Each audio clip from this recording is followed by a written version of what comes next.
Buenas tardes a todos. Disculpen por la demora, pero teníamos un pequeño inconveniente técnico, cosas que pasan hoy en día en cualquier momento cuando estamos conectados vía remota. Le pedimos disculpas, pero ya estamos listos para comenzar. Vamos a dar el inicio del webinar de sección 20, arrendamiento NIF para pymes. Hoy, como es costumbre, con el doctor Fernando Torres Cárdenas, que está por ahí esperándonos para darnos todo su conocimiento con respecto a este tema. Les comento, mi nombre es Alejandro Padilla, gerente de marketing de Informat, y aprovecho para comentarles que este evento es gracias a Informat, con más de 45 años en Chile, desarrollando soluciones y entregando esas soluciones a las empresas medianas y pequeñas, soluciones financieras contables. En el caso de Informat, INERP es el producto que está patrocinando, por un lado, este evento del día de hoy. Es el software para las empresas que necesitan seguir creciendo con la experiencia, el respaldo y la confianza del grupo de Informat. Y por otro lado tenemos a Wigo, que es el software contable 100% web para contadores y estudios contables con la última tecnología de vanguardia. Y recientemente estamos abriendo la opción para que las empresas, también las micro y pequeñas empresas, también puedan unirse a este mundo de Wigo, donde pueden tener toda su información, su contabilidad y su finanzas en una plataforma de vanguardia con la última tecnología de automatización y sincronización. Y por otro lado, nuestros socios en esta alianza de Informat Webinars, Alianza CAP, un grupo de expertos en capacitación, recursos humanos, el área tributaria, todo lo que tiene que ver con IFRS y organizaciones sin fines de lucro, expertos en toda esa materia. Hemos organizado este espacio nuevamente para cubrir esta temática del día de hoy. Están viendo la agenda ahí en la presentación y vamos a darle la bienvenida a Fernando Torres, que va a ser el encargado del día de hoy. Fernando, ¿estás por ahí? Sí, señor. Aquí estoy atento a su charla. ¿Qué tal? ¿Cómo estás? Muy bien, con ansiedad. Desde Valdivia estamos en esta oportunidad haciendo este webinar. Buenísimo. Le repaso a los asistentes cómo es el tema de las preguntas. Arriba, a mano derecha, van a conseguir el icono para hacer sus preguntas cuando abramos este foro para que lo hagan al final de la presentación. Escriben su pregunta y nos dan su nombre si gustan y la responderemos de inmediato al finalizar la presentación del doctor Fernando. Algunas cosas importantes, aprovechando por allá en Valdivia, recordarles que este evento estamos patrocinando o buscando apoyar la Fundación San Jorge con su proyecto La Escalera allá en Valdivia. Y bueno, le dejamos aquí una visual de lo que es la escalera hoy en día y otra visual de lo que pudiese ser esa escalera una vez que terminemos con toda esta fase de recolección de la opinión de las personas que pueden votar por el diseño que más les guste. Ahí tienen la página de fundacionsanjorge.cl, sus redes sociales en Instagram y tienen un código QR que pueden capturar en este minuto con su teléfono para que puedan votar por el diseño que más les guste. Y lo último que nos comentó Fernando respecto a este proyecto es que fue aprobado por el Ministerio de Cultura, Artes y Patrimonio. Y bueno, coméntanos tú brevemente, Fernando, cómo va el proyecto. Bueno, muchas gracias. Mira, para todos ustedes participantes, este es un proyecto que la Fundación San Jorge está, ¿no es cierto?, desarrollando en la ciudad de Valdivia, específicamente la comuna de Niebla. Es una escalera que queremos colorear. Entonces ustedes pueden a través del QR ingresar y pueden elegir entre 3 opciones, elegir una. Ustedes se registran y participan. La idea es que esta participación ciudadana, esta consulta, esté disponible durante todo el 2021 y entonces nosotros haremos la opción elegida por la ciudadanía a fines del 2021 y inicio del 2022, cosa que luego ustedes puedan disfrutar de mejora de una infraestructura pública, ¿no es cierto?, de uso público.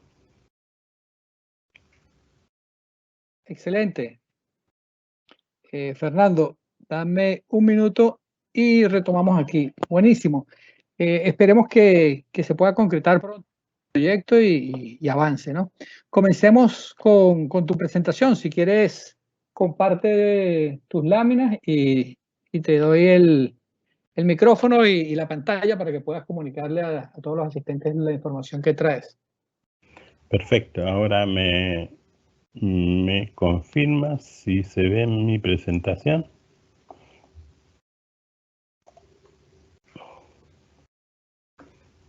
¿Se ve? Todavía no. Vamos a intentarlo nuevamente. Ahí. Compartir pantalla. Ahora creo que estamos. Por ahí viene. Ahí sí.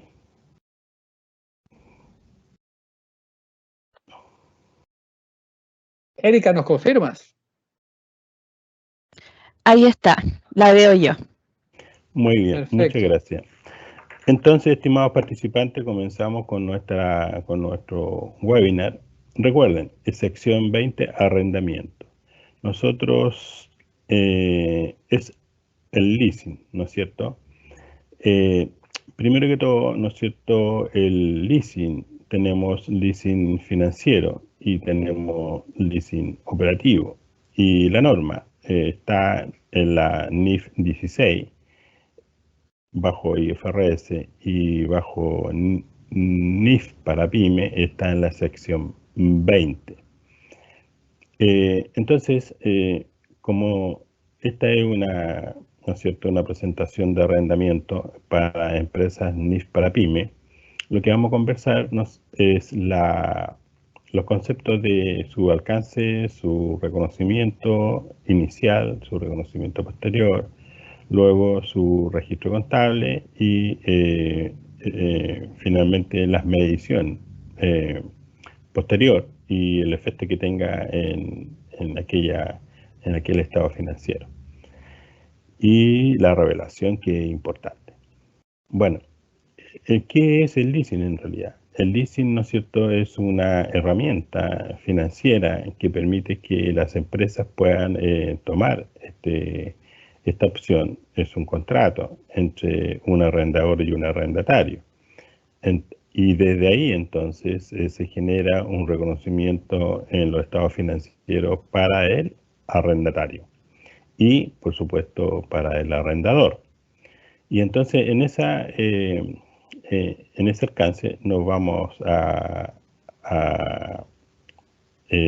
cuadrar para delimitar, ¿no es cierto?, el contenido y el fondo de este activo. Bueno, la arrendamiento, ¿no es cierto? Esta sesión trata la contabilización de todos los arrendamientos, distinto de los arrendamientos para la exploración o uso de minerales, los acuerdos de licencia para conceptos de películas, grabaciones en video, obras de teatro, la medición de los inmuebles mantenidos por arrendatarios que se contabilicen como propiedades de inversión, y la medición de la propiedad de inversión suministrada por arrendadores bajo arrendamiento operativo. Entonces, ahí esta sección no tiene alcance, no aplica. Tampoco aplica esta norma, ¿no es cierto?, la medición de activos biológicos y los arrendamientos que pueden dar lugar a una pérdida para el arrendador o el arrendatario como consecuencia de cláusulas contractuales que no estén relacionadas con cambios en el precio del activo arrendado, con cambios en las tasas de cambio de la moneda extranjera, cambio en los pagos por arrendamiento basado en tasas de interés y los arrendamientos operativos que son onerosos. Entonces, ahí no tiene alcance esta sección 20, arrendamiento. La clasificación de los arrendamientos, ¿no es cierto? Un arrendamiento se clasificará como financiero cuando transfiera sustancialmente todos los riesgos y ventajas inherentes a la propiedad. Entonces, un arrendamiento se clasificará como operativo si no transfiere sustancialmente todos los riesgos y ventajas inherentes a la propiedad. Así, ¿no es cierto?, tenemos aquí nuestra imagen donde el arrendador, ¿no es cierto?, es una entidad financiera que adquiere un bien para arrendar a otro. Y el arrendatario, ¿no es cierto?, adquiere a través de un contrato el derecho de uso de un activo, ¿no es cierto?, de bien para el funcionamiento de su producción, para producir productos o servicios, o para el uso propio, ¿no es cierto?, en su sistema. Entonces, el arrendador es una entidad financiera que adquiere un bien con el fin de arrendar a otro. Y el arrendatario, ¿no es cierto?, usa este sistema, ¿no es cierto?, este contrato para usar por ejemplo, una maquinaria en el proceso productivo o en su propia administración, sin tener la propiedad. El leasing financiero, las características que tiene es que es un leasing, ¿no es cierto?, con opción de compra. El leasing operativo no tiene opción de compra. Para el arrendatario, el leasing financiero, su registro contable, ¿no es cierto?, es un activo y un pasivo. Luego reconoce activos, intereses provisionados contra intereses por pagar. Pero el activo, cuando yo lo reconozco, la norma dice que se reconocerá al inicio al monto menor entre el valor razonable y el valor actual de la suma de las cuotas de pagos mínimos. Entonces, esa ecuación, para poder determinar el valor actual de la suma de las cuotas de pagos mínimos, la norma dice que debe ser a través de una tasa de interés explícita. Entonces, o la tasa efectiva. Entonces, lo que hay que hacer es determinar la tasa efectiva. Para poder determinar la tasa efectiva, debo aislar en la ecuación el interés. Y entonces, luego, conociendo el monto de la cuota, conociendo la tasa nominal, conociendo el periodo, puedo determinar entonces mi tasa de interés efectiva.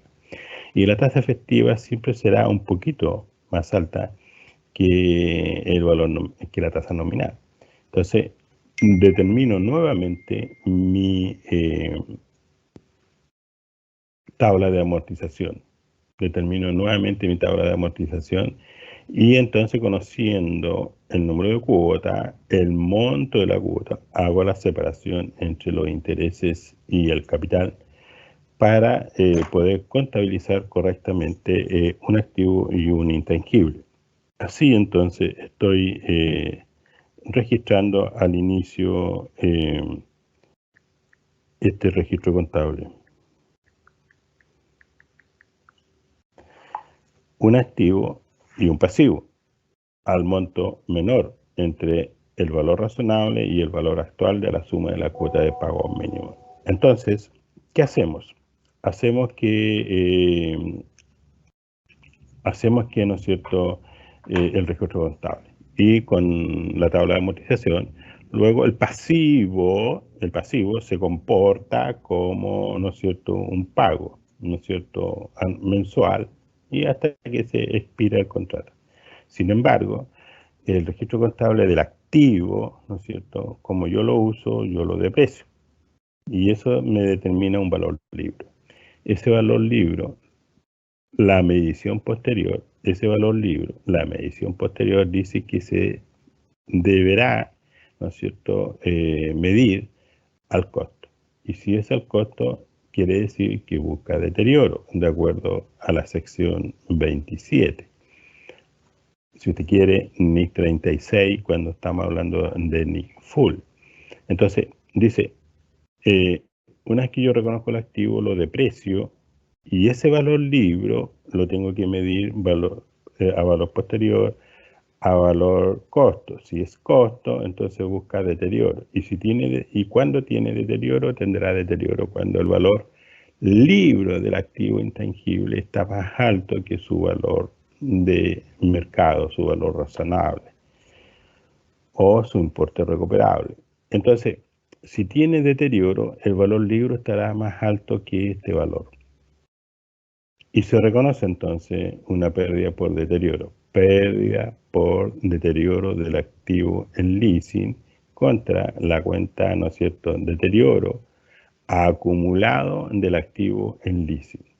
La cuenta pérdida por deterioro es una cuenta de resultado y deterioro acumulado es una cuenta complementaria de activos. Por lo tanto, nuestro leasing, ¿no es cierto?, financiero se presentará valor de contrato, que sería el monto menor entre el valor razonable y el valor actual de la suma de las cuotas de pago mínimo.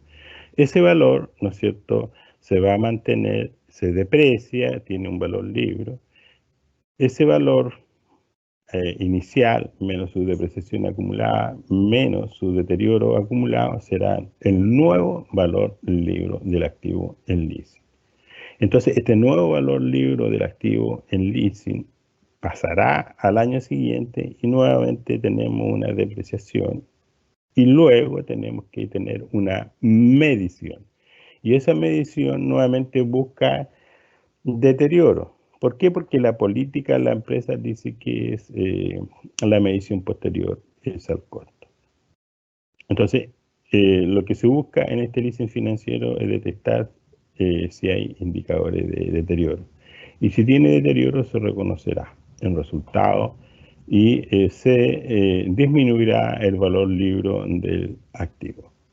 Ahora bien, de acuerdo al deterioro, este activo financiero, ¿no es cierto?, este leasing financiero, el deterioro se puede recuperar.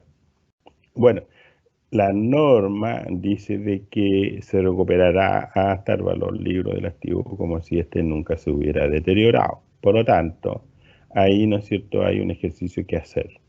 ¿Cuál es?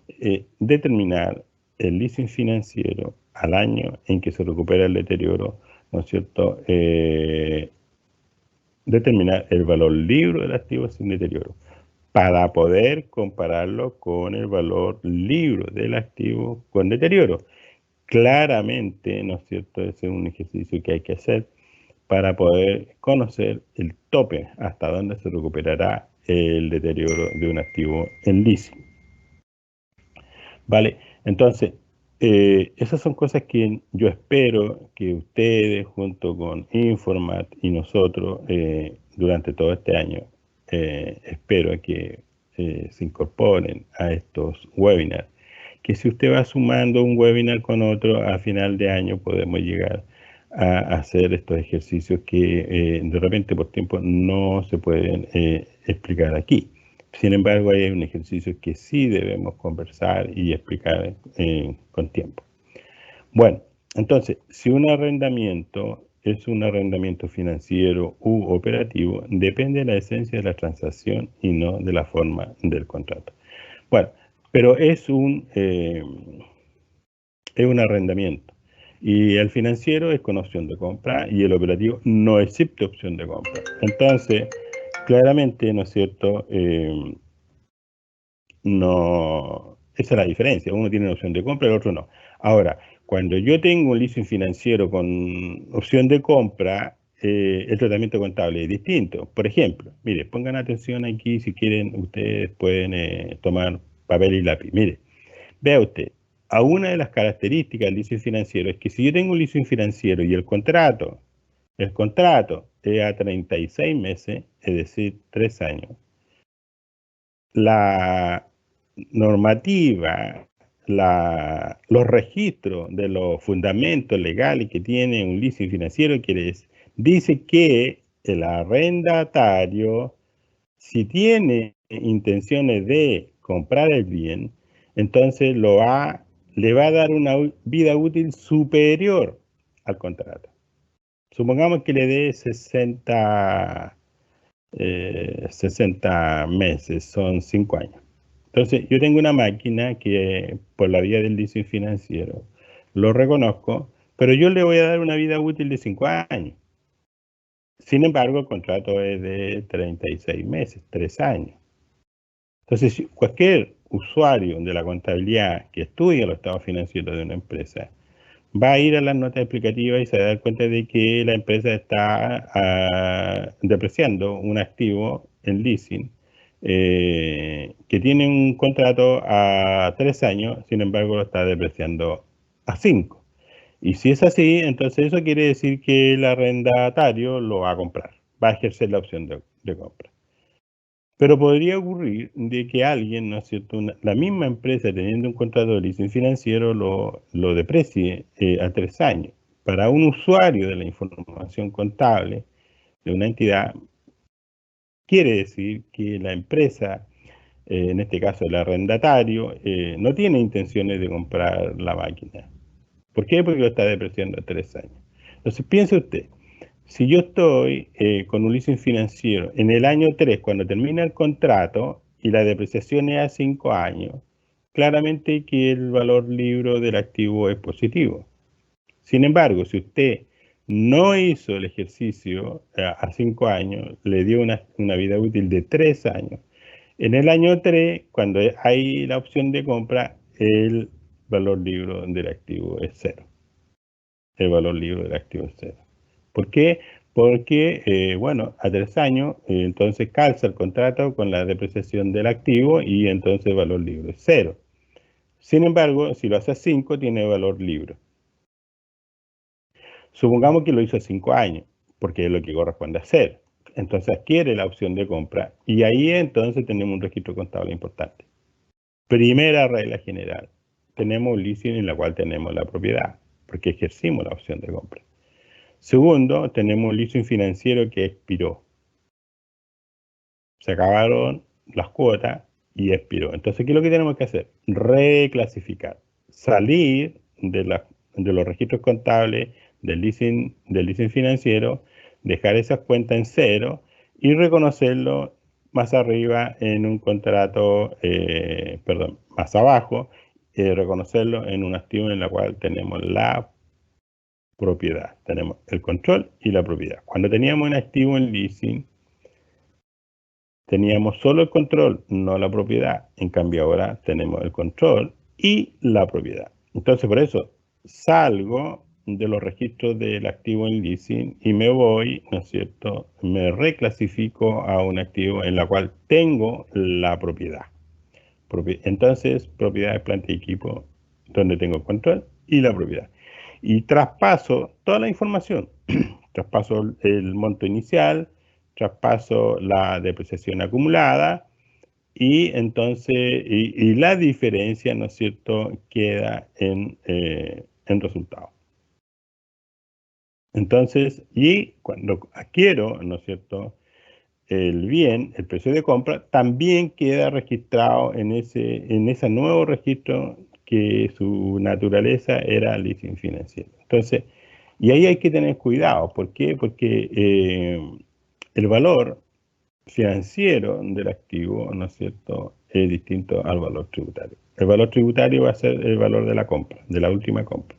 Pero el valor libre del activo va a ser superior a ese monto. Entonces, cuando usted deprecie ese activo, va a tener una parte que es tributaria y una parte que es financiera. Esperemos explicar eso en el futuro, en otro webinar, cuando veamos, por ejemplo, aspectos tributarios de la NIF. Entonces, eso se ajusta en la renta líquida imponible. Bueno, entonces, ese es un tema que el leasing, ¿no es cierto?, trae un poco de complejidad en su tratamiento contable, pero en general la complejidad está más dada en la determinación de la tasa efectiva. Sin embargo, la norma da la posibilidad de trabajar con la tasa nominal en la medida, siempre que existan dificultades para determinar la tasa efectiva, que yo no veo cómo podría ser eso. Es decir, ¿se puede determinar la tasa efectiva? Sí, se puede. De hecho, si usted usa Excel correctamente, puede determinar la tasa efectiva de un leasing. Entonces, reconocimiento inicial. al comienzo del plazo del arrendamiento financiero, un arrendatario reconocerá sus derechos de uso y obligaciones bajo el arrendamiento financiero como un activo y pasivo en su estado de situación financiera por el importe igual al valor razonable del bien arrendado o al valor presente de los pagos mínimos por el arrendamiento si este fuera menor, determinado al inicio del arrendamiento. Cualquier costo directo del arrendatario, ¿no es cierto?, se añadirá al importe reconocido como activo. Entonces, en definitiva, el reconocimiento inicial será al monto menor, entre el valor razonable y el valor actual de la suma de las cuotas de pago mínimos. ¿Qué quiere decir eso? Que tengo que determinar el valor actual de un flujo que significa el monto de la cuota, descontado la tasa de interés que trae, ¿no es cierto?, la tasa efectiva determinada. Normalmente el valor actual siempre es menor al valor razonable. Por lo tanto, comenzamos en la tabla de amortización con el valor actual. Y ahí, como conocemos la cuota, entonces separamos después lo que es interés y lo que es capital. ¿Vale? Entonces, el reconocimiento inicial. El valor presente de los pagos mínimos por el arrendamiento debe calcularse utilizando la tasa de interés implícita en el arrendamiento. Si no se puede determinar, se usará la tasa de interés incremental de los préstamos del arrendatario. Un arrendatario repartirá los pagos mínimos del arrendamiento entre las cargas financieras y la reducción de la deuda pendiente utilizando el método de interés efectivo. El arrendatario distribuirá la carga financiera a cada periodo a lo largo del plazo del arrendamiento, de manera que se obtenga una tasa de interés constante en cada periodo sobre el saldo de la deuda pendiente de amortizar. Un arrendatario cargará las cuotas contingentes como gasto en los periodos en que se incurra. Entonces, ahí tenemos un arrendador y el arrendatario. Para el arrendador, ya dijimos, ¿no es cierto? La verdad es que no lo hemos dicho. Lo que hemos conversado es para el arrendatario. Para el arrendador, insisto, el arrendador lo que hace, ¿no es cierto?, es una entidad financiera que lo que busca es satisfacer las necesidades del arrendatario. Entonces el arrendador, que es el que tiene los recursos, ¿no es cierto?, adquiere un bien y lo va, ¿no es cierto?, a colocar en arrendamiento al arrendatario. Entonces, el arrendador tiene la propiedad del bien. Sin embargo, cuando adquiere el bien, cuando lo adquiere por primera vez, la norma dice que lo reconoce como propiedad de planta y equipo. Es decir, un activo, ¿no es cierto?, inmovilizado, ¿no?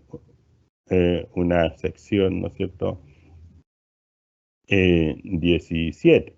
Entonces, y luego cuando firmamos el contrato con el arrendatario, en ese minuto el arrendador reclasifica su activo, que tiene la propiedad, sin embargo ahora tiene una cuenta por cobrar, ya no tiene el bien, ¿no es cierto?, la máquina, y la máquina entonces se traslada en el balance del arrendatario como un bien, en este caso un leasing financiero.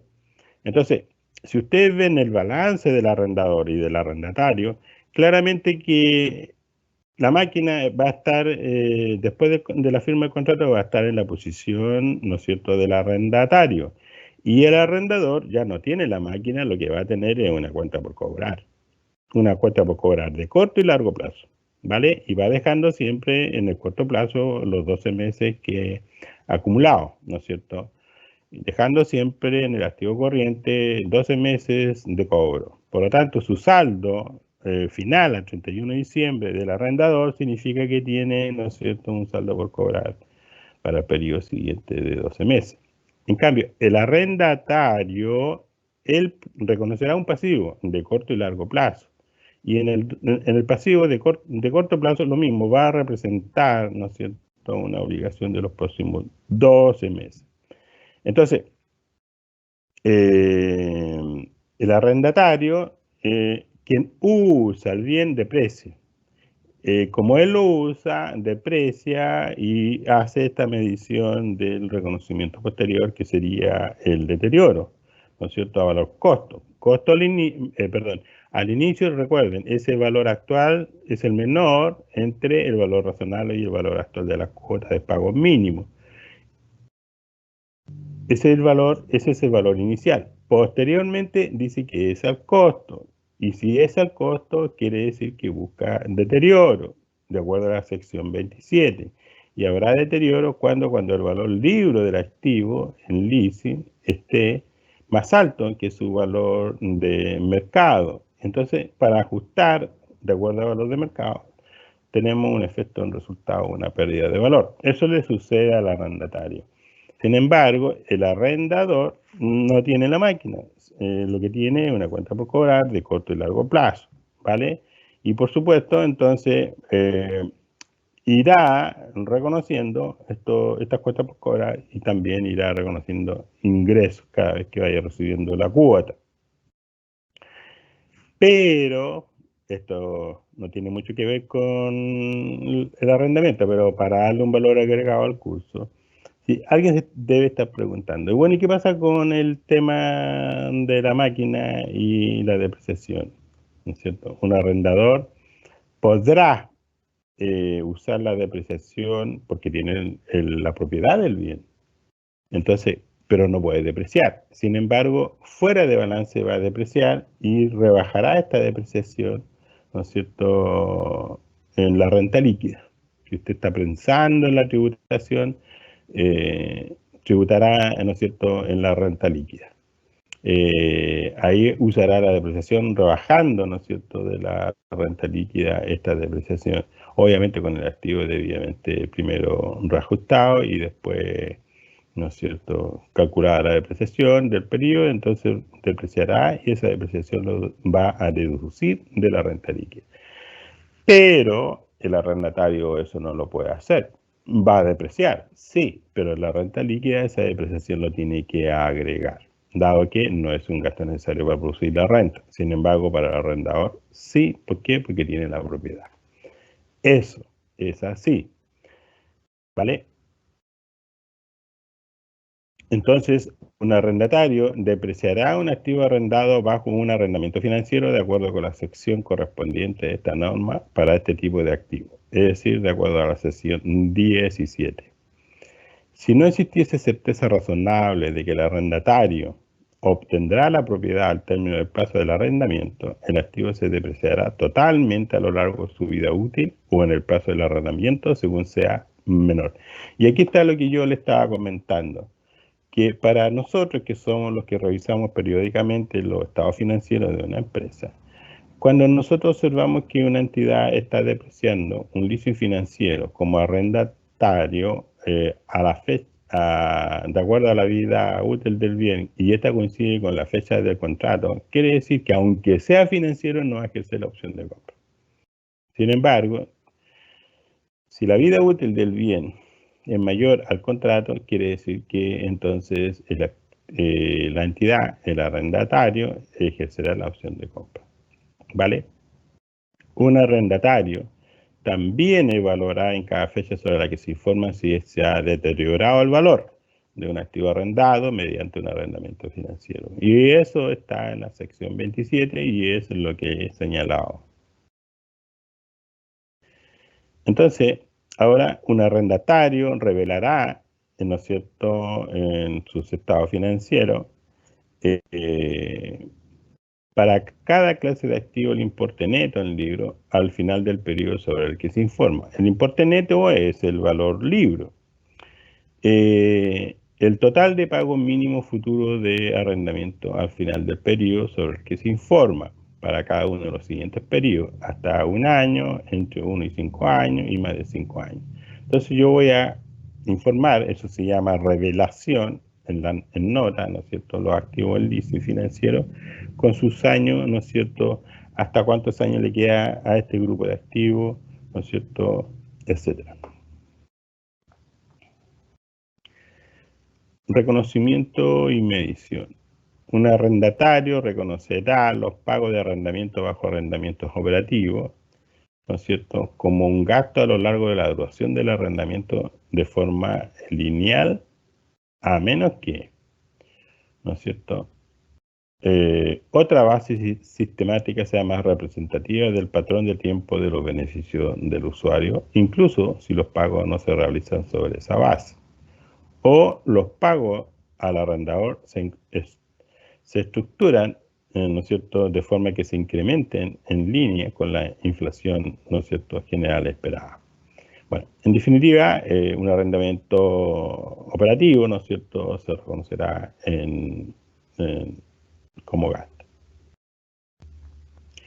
Un arrendamiento revelará la siguiente información para los arrendamientos operativos.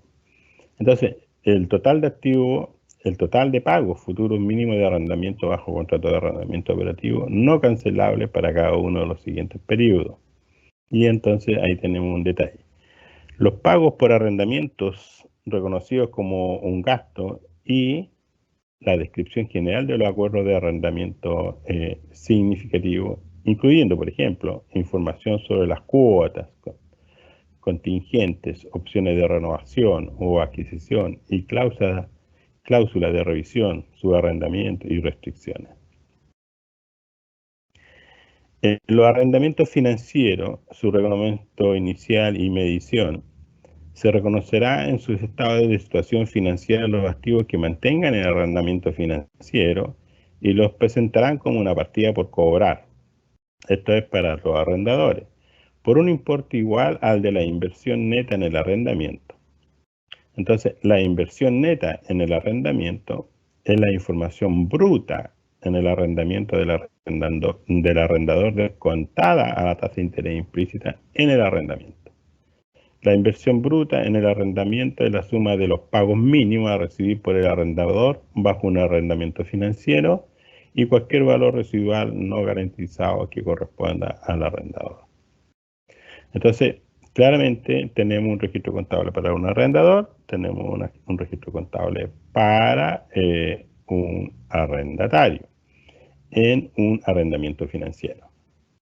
Para arrendamientos financieros, distintos de los que involucran a un fabricante o distribuidor que también es arrendador, los costos directos iniciales se incluirán en la medición inicial de los derechos de cobro por el arrendamiento financiero y reducirán el importe de los ingresos reconocidos a lo largo del plazo de arrendamiento. Y la medición posterior, ¿no es cierto?, para en un arrendamiento financiero para los arrendadores, señala que el reconocimiento del ingreso financiero se basará en un patrón que refleje una tasa de rendimiento periódica constante sobre la inversión financiera neta del arrendador en el arrendamiento financiero. Los pagos del arrendamiento relativo al periodo, excluidos los costos por servicios, se aplicarán contra la inversión bruta en el arrendamiento para reducir tanto el principal como los ingresos financieros no ganados. Ya, entonces, ahí tenemos, entonces, y el efecto se reconocerá de inmediato en resultados. Un arrendador presentará en su estado de situación financiera los activos sujetos a arrendamiento operativo de acuerdo con la naturaleza del activo. El reconocimiento y medición, un arrendador reconocerá los ingresos por arrendamiento operativo en los resultados sobre una base lineal a lo largo del plazo del arrendamiento, a menos que otra base sistemática sea representativa del patrón de tiempo del beneficio del arrendatario procedente del activo arrendado, incluso si el cobro de los pagos no se realiza sobre esa base, o los pagos al arrendador se estructuran en forma que se incrementen en línea con la inflación general esperada. Pero nosotros no tenemos esos temas porque en realidad lo que hacemos es reconocer un contrato en leasing, ya sea en moneda pesos, o es en UF, o es en dólar. Entonces, el tema inflacionario en Chile hace rato que está controlado. Esperemos que así sea, siga siendo.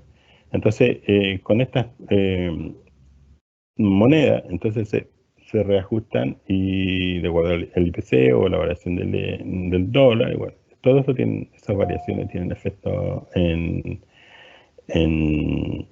el resultado como tipo de cambio. Entonces, para el arrendador, el arrendamiento operativo, su reconocimiento y medición, un arrendador reconocerá como un gasto los costos, incluyendo la depreciación incurrida en la obtención de ingresos por arrendamiento. Entonces, ahí tenemos un tema. Un arrendador reconocerá como gasto los costos, incluyendo la depreciación incurrida en la obtención de ingresos por arrendamiento. La política de depreciación de los activos depreciables arrendados serán coherentes con la política normal de depreciación del arrendador por activos similares. Entonces, el arrendador es dueño del bien, lo arrienda a un arrendatario. El arrendatario lleva a gasto el pago del arriendo y el arrendador, ¿no es cierto?, tiene la propiedad del bien, ¿no es cierto?, estas cuotas lo reconoce como ingreso y la depreciación lo reconoce como gasto. Un arrendador añadirá al importe en libro del activo arrendado cualquier costo directo inicial incurrido en la negociación y contratación de un arrendamiento operativo y reconocerá estos costos como un gasto a lo largo del plazo de arrendamiento, sobre la misma base que los ingresos del arrendamiento. Entonces va a tener un ingreso y va a tener ¿no es cierto?, una depreciación. Y la información a revelar para el arrendador, ¿no es cierto? Un arrendador revelará la siguiente información para los arrendamientos operativos. Los pagos futuros mínimos del arrendamiento en arrendamientos operativos no cancelables para cada uno de los siguientes periodos. Y bueno, tenemos un año, entre 1 y 5 y más de 5. Las cuotas contingentes totales reconocidas como ingresos y una descripción general de los acuerdos. Bueno, aquí tenemos un ejemplo, ¿no es cierto?, que me gustaría, esperamos más adelante, solo ejercicios prácticos, pero la metodología es, primero aprendamos un poquito la teoría para después empezar a entrar a ejercicios prácticos. Entonces yo me comprometo desde aquí con ustedes que ojalá más adelante, una vez que pasemos por las principales normas NIF para PYME, podamos ¿no es cierto?, bobinar estos talleres, pero con ejercicios prácticos, explicando, ¿no es cierto?, y llegando a el registro contable y viendo cómo lo presentamos en los estados financieros. Entonces, veamos, aquí tenemos un activo, ¿no es cierto?, al 31 de diciembre de cada uno de los primeros 4 periodos del plazo del arrendamiento del arrendatario, debe pagar alrededor de 23.000. Al final del plazo del arrendamiento de la propiedad de la máquina pasa al arrendatario, tras la realización del último pago por arrendamiento de 23.539. La tasa implícita en el arrendamiento es del 5%. El valor que se aproxima a la tasa de interés incremental, ¿no es cierto?, de los préstamos del arrendamiento.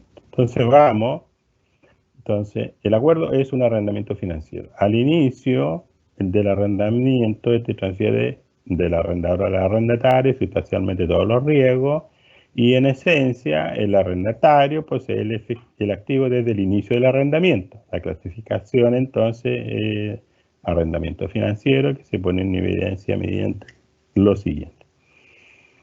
Bueno, el arrendamiento transfiere la propiedad del activo al finalizar el plazo del arrendamiento. Al inicio del arrendamiento, el valor presente, y ahí está la medición, al inicio del arrendamiento, el valor presente de los pagos mínimos por el arrendamiento equivale a todo el valor razonable del activo arrendado. Entonces, la tabla entonces dice que el valor presente de los pagos mínimos es de 100.000. Entonces, si es así, podemos ver que aquí, ¿no es cierto?, podemos determinarlo. Entonces, si yo tengo cuotas de 23.000, ¿no es cierto?, y la opción es de 23.539, como dice el ejercicio aquí. Entonces, el valor presente de cada uno de estos flujos, descontado al 5%, ¿verdad? Son estos valores. Total me suma 100.000. Y este es el valor presente, 100.000. ¿Vale? Entonces, aquí lo que falta es hacer la tabla de amortización para separar estos 23 en intereses y capital. Y siempre va a sumar 23. Pero a la tasa del 5%, ¿no es cierto? Yo puedo contabilizar después los intereses y el saldo del capital. Entonces, al inicio voy a reconocer al monto menor entre el valor razonable y el valor actual de la suma de las cuotas de pago mínimo. ¿Cuáles son las cuotas de pago mínimo? Estas que están aquí. Esta es la opción de compra. Estas son las cuotas. Entonces, ¿y cómo contabilizo? Propiedades, planta y equipo, claramente, y contra un pasivo, ¿no es cierto?, que sería el leasing financiero. 100%. ¿Se fijan? Entonces, de ahí, recuerden, esta propiedad de planta y equipo, el arrendatario, lo que tiene es el control, no tiene la propiedad. ¿Cuándo tiene la propiedad? Aquí, en el año 5.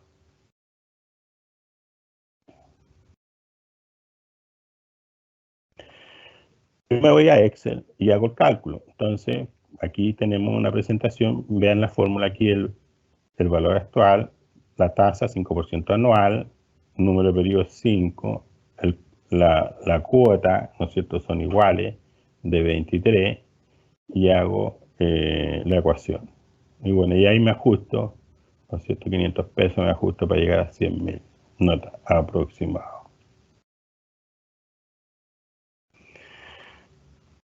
Bueno, entonces, eso es así. Usamos, ¿no es cierto?, la planilla S para nuestros cálculos. Acá tenemos otro ejercicio, pero ustedes lo pueden ver en beneficio del tiempo y para darle a ustedes espacio de preguntas y respuestas. Alejandro, creo que estamos para responder esas consultas. Todos mis datos están aquí en la última presentación.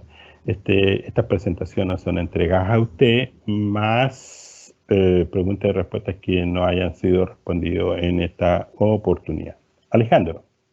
Sí, ¿qué tal, Fernando? Buenísimo. Gracias por todo ese detalle sobre todo lo que tiene que ver con el leasing. Aquí le recordamos a las personas cómo hacer la pregunta. Vamos a activar el buzón para que puedan enviarnos su pregunta. En unos minutos empezaremos a recibir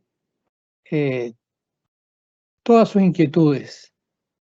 Recuerden que arriba a mano derecha van a conseguir el icono y hagan sus preguntas detalladas para que le podamos responder.